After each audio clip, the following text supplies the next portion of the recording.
Welcome, welcome, welcome to Shedding the Corporate Bitch, the podcast that transforms female corporate executives into powerhouse leaders by showing them how to shed the challenges and overwhelm, along with any fear, insecurity, self-doubt, and negativity holding them back.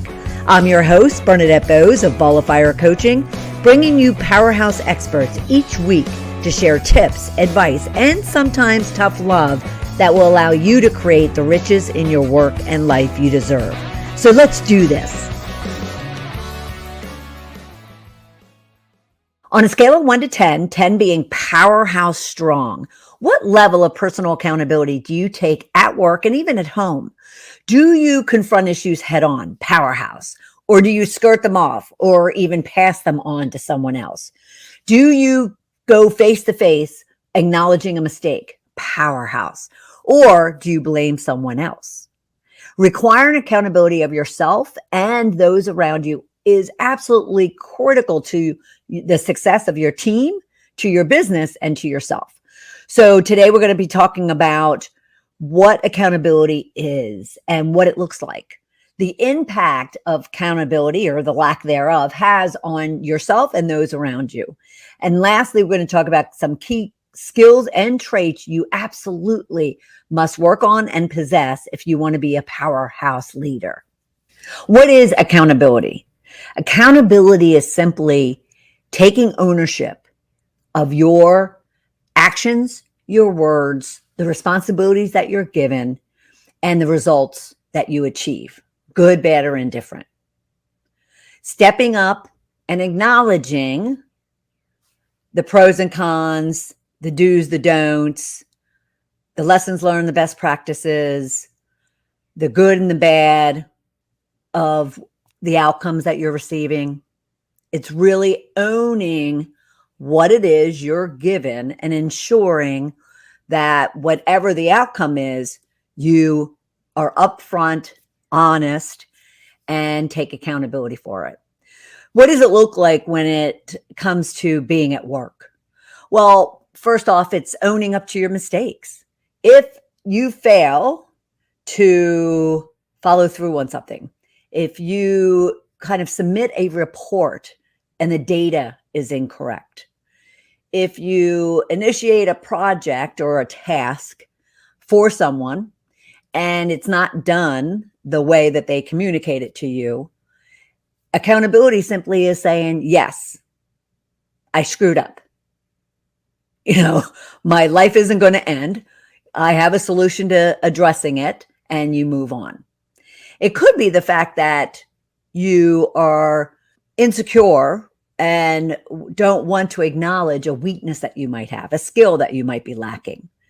And therefore, you kind of skirt it, or you avoid, or you ignore whatever parts of whatever it is that you've been given responsibility for require that skill, and as opposed to just saying, I'm really not strong in Excel or PowerPoint, very simple examples, and therefore I may not be the best person for the job, or I need some help and instruction in order to be able to follow through on what it is you want me to do. That's personal accountability, is owning up to that. It could be the fact that you kind of stretch the truth, or you're just not completely honest. Or in some cases, and I've experienced it with clients, flat out lie. That's not personal accountability. All right. And then, of course, it's not following through on your responsibilities. And oftentimes this becomes a major issue for many managers and employees when it looks like a manager, verbally or in writing, such as email, which is a thorn in many people's sides when it comes to communication, sends a directive of what they need from somebody or a group of people.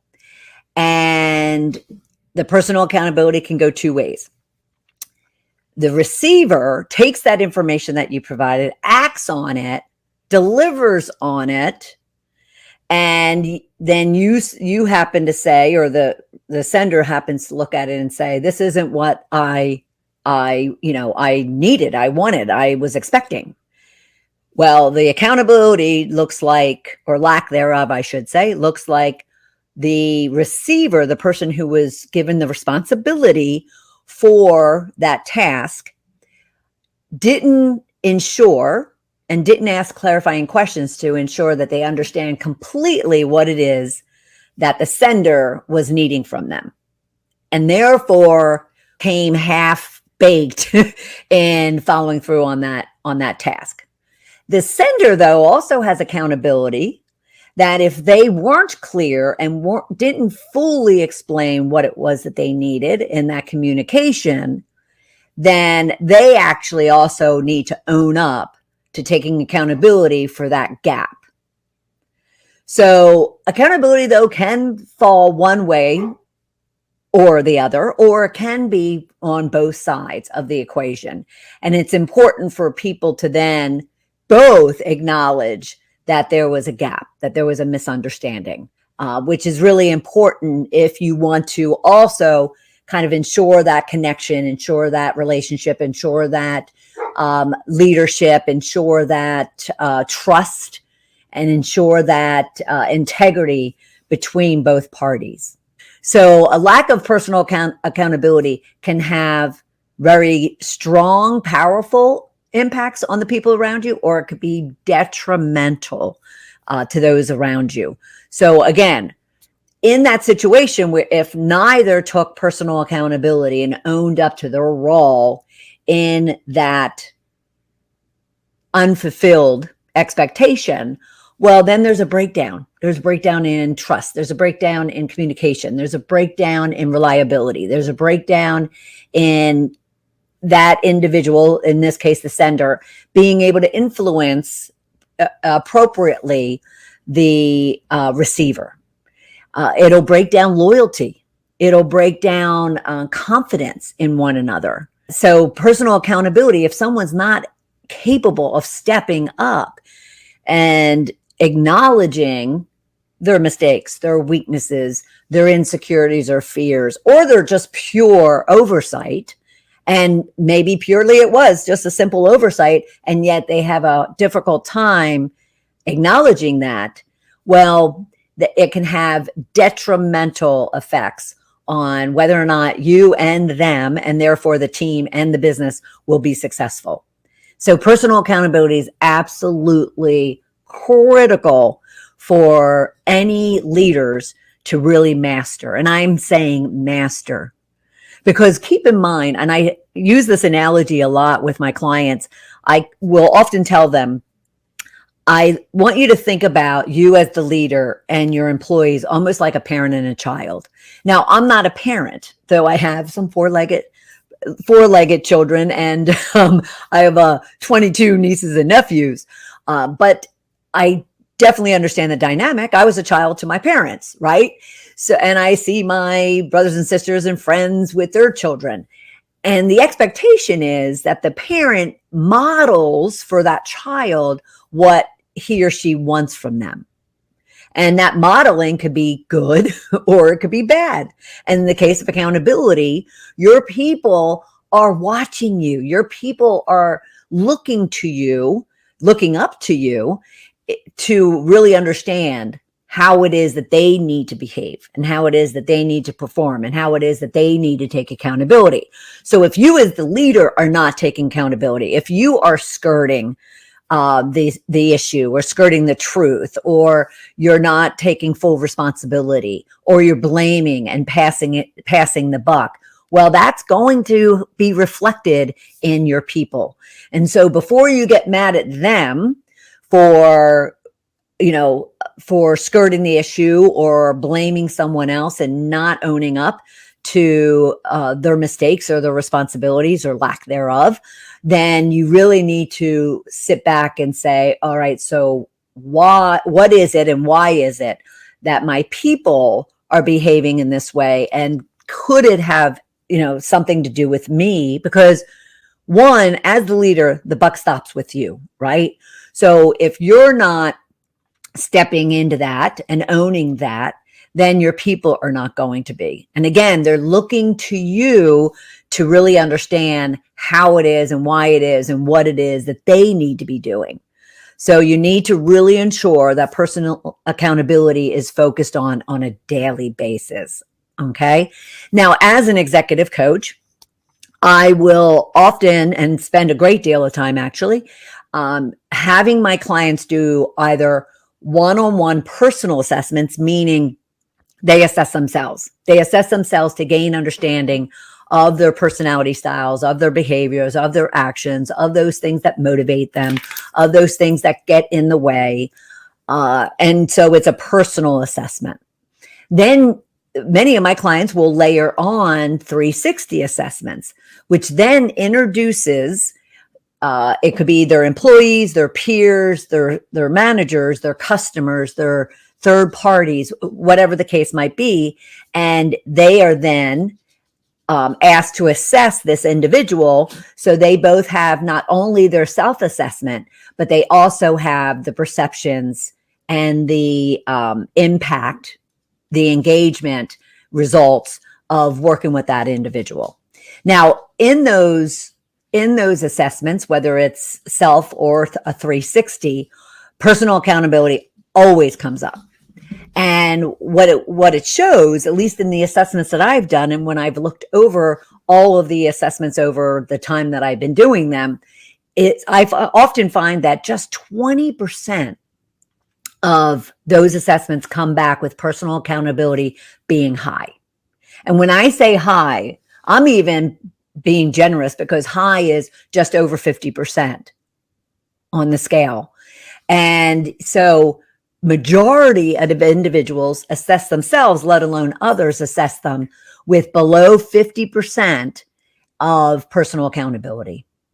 And yet, if you looked at and really understood the impacts we just talked about how lack of personal accountability can have detrimental effects on your team, the business results you get, and yourself and your career, well, then you need to kind of step back and say, all right, what do I need to focus on? What is it that I need to master for myself and therefore model to my team members? Because on the flip side of the negative impacts we talked about, the positive impacts is also, you're gaining that loyalty and that trust, and you're gaining that willingness for your team members to want to walk into a fire for you, walk through it for you, because of the fact that if they trust that you have their back, then they're going to be willing to do just about anything for you. Patrick Lencioni, he is the master of the 5 dysfunctions of a team. And he talks about how you need to gain the foundation of relationships. The foundations of a team is first trust. All right. And once you have trust with one another, from there, you can then have healthy conflict.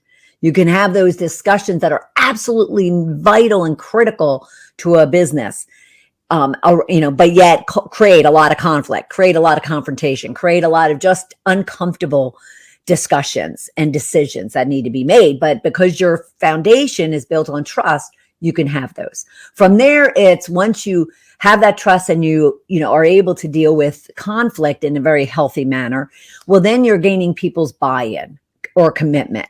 You're getting people on board as a result of the fact that they can trust all the decisions, all the information, all the ideas that are coming up. And they've discussed and hammered out all the differences and disagreements and risks and whatnot in that healthy conflict. And so people will buy in. Well, once you have all of that, well, then people will be accountable. People will step in and own what they want, because there's this foundation of trust that is, that allows for disagreements or different opinions or new ideas without being shut down, that then allow them to buy in and commit. So accountability is just going to be a given at that point. Because what your people need from you is they need to have their own control on what it is that they're doing. They need to feel valued. They need to feel heard. And they just don't need to feel it. They need to be valued and heard, and they need to know that they're making a contribution.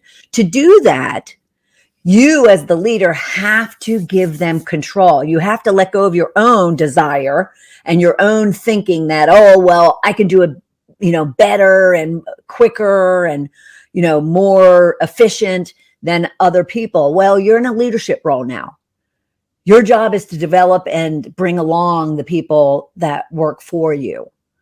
And so your job is not to be that micromanager controlling freak that, thinks that you're the only one who could do something. You need to let go and you need to give control, give ownership over to your people, because once they feel that, okay, they're giving me the directive, but then after that, they're allowing me to make the decisions and on the how, when, what to get it done. Now, they might have given me parameters around when I need it done, what overall needs to get accomplished, but they're allowing me to control getting there.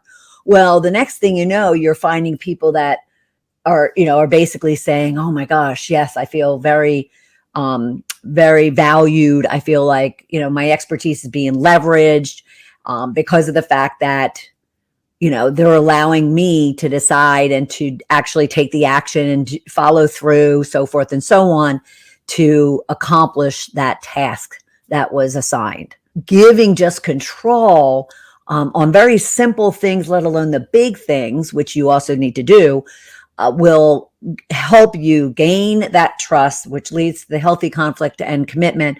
But ultimately, based on our conversation today, will ensure that then they step up and they take responsibility. If you don't give them that control, this is what it will look like. So going back to that scenario of the sender and the receiver, that scenario is going to look like that receiver turns the work in. It doesn't meet the expectation of the sender. And they start blaming the sender. Well, you didn't give me the information. Well, you didn't tell me there was a deadline. Well, you didn't, explain completely that X, Y, and Z needed to be involved. And so, then there's going to be this like tit to tat, because the sender's going to say, which I would too, is, well, you didn't ask me for any more details of what it is that I gave you. You didn't look at it and understand what it was, what information you needed in order to then fully take ownership and responsibility for this task. And so then it just becomes this very unproductive confrontation of tit to tat. And that's not what you're looking for. So we're going to now talk about what it is, what are those traits and the skills that you need as a leader in order to really ensure that personal accountability on your part, as well as your team members' parts, are secure, are taken on, followed through on, and become just part of who they are, and therefore part of the team, part of the culture, and part of the results that you will get, good, bad, or indifferent. Because personal accountability doesn't necessarily mean that your business results all of a sudden are wonderful. What it means is you're all in the same camp, taking ownership and responsibility for whatever those results are. Obviously, I had already peppered in some of those skills and traits, but I want to kind of put them in a sequence for you that, kind of they layer on each other. And ultimately get you where you want to go. And so you'll also notice that I'll be blending traits and skills together in order to do that. All right. So the first thing that I will often share with my clients is your people. Again, even think about the parent-child. Your people need to have a clear idea, a clear vision on what it is you're wanting to accomplish, not only at the task level, but initially. What is the purpose and the vision you have for the business you're responsible for? Therefore, the team that's going to help you achieve those goals and those objectives. What is that? And your first opportunity to really embed personal accountability is you have your your clear vision and direction and purpose for what it is that you're responsible for yourself. And then you're going and you're communicating and making sure they all are kind of bought in, just like we talked about, bought in on that vision, on that direction, on that plan that you have, on those goals that you're setting. And so having a clear vision and purpose, and then communicating. Now, communication also goes beyond the initial of your vision and your purpose and goes into, you just need as a leader to always be clear with them. Now, are you going to get every I dotted and T crossed? No, it's their responsibility and therefore accountability to ask clarifying questions. But you need to ensure that you're just not kind of camped in your office or camped in your home office, and you're not on a regular basis communicating. Now, I'm not even talking about just communicating out what the business goals, what the tasks, what the expectations you have are, so forth and so on. You even need to get into bed with them, and not literally, but you need to get into bed with them, and you need to be talking with them and asking them what it is that they need. What do they need to be successful? What are the challenges that they're having? What can you do to support them? So communication involves all the business aspects, but it also involves the people aspect. And that's a huge miss for majority of leaders, at least the ones that I work with over the years. The majority of leaders is they're very, task oriented, goal oriented, not necessarily people oriented. So if you want to build personal accountability, you need to get to know your people and understand what they need in order to be successful, because that will make you successful as well. A clear vision and purpose, then communicated in both business and personal, that always going to lead to really building trust. Now, building trust will also have to come out of other tenets, not just your clear vision and the communication that you give them, but also that modeling we were talking about. To build trust, people need to know you have their back. People need to know that you're giving them the truth. People need to know, let's say in very difficult, trying times, which many people would say we're going through right now, they need you to have transparency with them. Now, there's situations and times when you can't give them 100%, but are you giving them even 80% of what it is you can give them, to where they at least feel like you have control of the situation? We're talking a difficult situation that then will give them some sense of control and peace of mind, to where then they don't go off and self-sabotage themselves. So building trust with them on a daily basis, and it will come from the words that you use, the actions that you take, the behaviors that you act on. It'll come from the communication. It'll come from the interaction. Every day, a leader has to pay attention to whether or not they're building trust or they're draining trust from the people that work directly for them, but also those around them. And so again, I use the analogy of parent and child, because I am sure if you have children, I am sure you're ensuring that what you're modeling to your children will make them the best individual they can be, right? You ask a parent, what is it you want for your child? I just want them to be the best person they can be. And therefore they take on the responsibility of modeling what it is they want of their children. The same for you as a leader. You need to model each and every day what it is you want from your people. All right. And it'll make them better people and better leaders as well. So there's a win-win for everybody. All right. So trust. And we talked about honesty. We talked about, the little white lie, but I also said, if you flat out lie about something. So honesty shows up, or lack thereof, shows up in a lot of different ways. And trust me when I say you will be called out on it. You may not be called out on it face to face. Someone may not confront you, but it will show up in how they take responsibility or don't, how they show up in their role or they don't, and how they ultimately perform or they don't. All right. So honesty. The next one is conflict. We talked about that. Conflict is a huge part of personal accountability because, again, personal accountability can be uncomfortable for many people. You know, if you are that headstrong, stubborn, proud person and you just absolutely refuse to admit when you're wrong or when you've made a mistake or when you've really screwed up, or when you just didn't do something you were supposed to do. Gosh, the effect of that, the impact of that, let alone if you're modeling that to your people, it'll be a hard turn for them to make to then kind of go back to that trust we were talking about, to then, you know, really have any trust or even consider you with high integrity. If you're not honest, and especially if you can't deal with conflict in a very healthy, productive, constructive way. And so personal accountability oftentimes creates conflict within somebody, but also there is conflict when it comes to personal accountability of someone needing to acknowledge that they're wrong.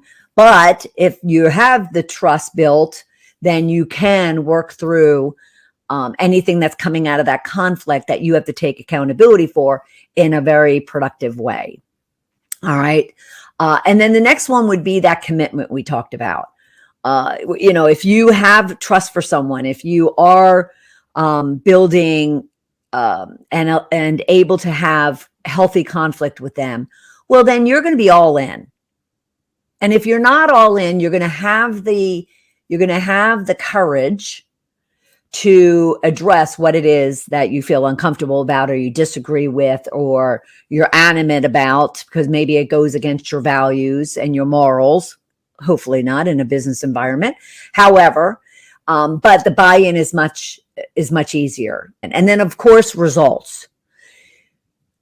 With all of that foundation being built, your people are going to, and yourself, are going to be so loyal and devoted and committed to whatever it is that they were just given responsibility for to ensure they get results. Now, again, it doesn't guarantee what the results are. They take ownership and personal accountability for the results that are made, good, bad, or indifferent. It could even be that they failed to do something or failed to meet that deadline or get the results, and yet they don't skirt, they don't avoid, they don't ignore, they don't blame. They take ownership and responsibility for it. And that's what you're looking for from your people. And then I like to throw in, when it comes to personal accountability, especially from the leader's perspective, is you need to take personal accountability for whether or not you're coaching and developing, problem solving, and really supporting your people. Again, modeling what it is you want from them and modeling the fact that they too should be coaching and developing and problem solving and helping with their people as well.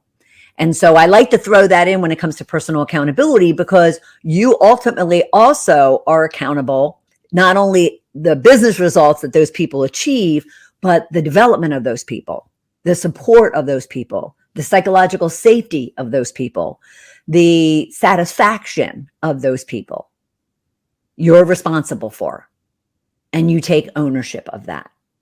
So all these key skills and traits just kind of layer on and create this, you know, this awesome kind of powerhouse within your individuals, within your team, and within yourself that will ensure that you are successful, whether it's the business results or it's your own personal success.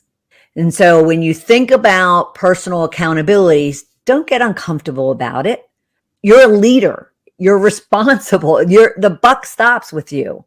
So don't look at it as, oh, I don't want to own up. I don't want to acknowledge. I don't want to take responsibility. You did the moment you became a leader. All right. So simply really assess yourself. Going back to the initial question that I asked is on a scale of 1 to 10, what level of personal accountability do you take at work and even at home to where you are a powerhouse leader? And if it happens to be, I would say lower than 7 on that scale, then book a call with me. Go to coachmebernadette.com/discovery call and let's discuss it. Personal accountability of yourself and your team members is absolutely critical to the success of all of you, of your team, of the business, and of yourself. And so you don't have to go it alone. Just book a call, coachmebernadette.com/discovery call. Let's discuss it, and I'll give you some actionable powerhouse tips and strategies that you can be using, whether it's on a specific situation that you're dealing with or it's just in general. And go to sheddingthecorporatebitch.com for all of our previous episodes and share it with other powerhouse women just like you so they can find the show. Thanks for joining me this week. See you next time.